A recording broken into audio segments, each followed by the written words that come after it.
I'm Natasha of the Indonesia channel in Jakarta, and this is your TIC News Break on the hour, every hour. Here's what's happening in Indonesia. The Indonesian lower house has passed a draft law on relocating the national capital, marking the official declaration of the country's new main city. It took only 42 days for the bill to be debated and passed into law, making it the fastest bill ever passed by the Indonesian parliament.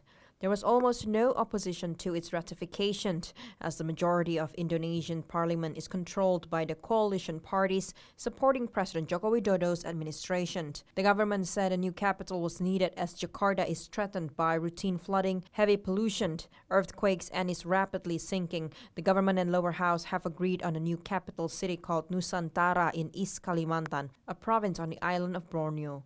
It will be governed by someone who will be appointed directly by the president. The law says the transfer of the capital is to occur in the first quarter of 2024, which coincides with the end of Joko Widodo's presidency.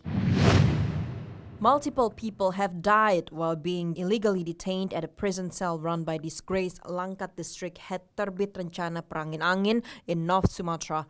Terbit is currently in the Corruption Eradication Commission's custody on charges of taking bribes from businessmen who won infrastructure projects from the district government. As more details emerge about his controversial leadership, rights activists discovered that he built a private prison cell at his residence where detainees were allegedly tortured. Police said the prison had been operating for a decade, during which at least 665 people were locked inside. According to preliminary investigation, the district head has argued that the prison was meant as a rehabilitation camp for drug addicts, but rights activists suspected that the victims were tortured and led to forced labor. According to Migrant Care, the detainees were forced to work at the district head's palm plantations 10 hours per day without payment. In the financial market, here's how stocks and the currency closed in Jakarta and around the region.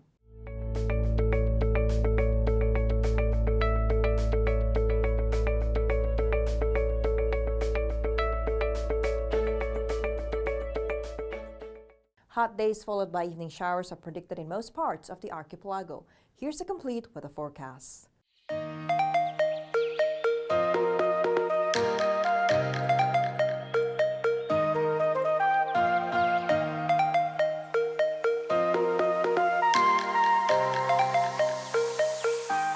And that's what's happening in Indonesia. I'm Natasha with your TIC News Break.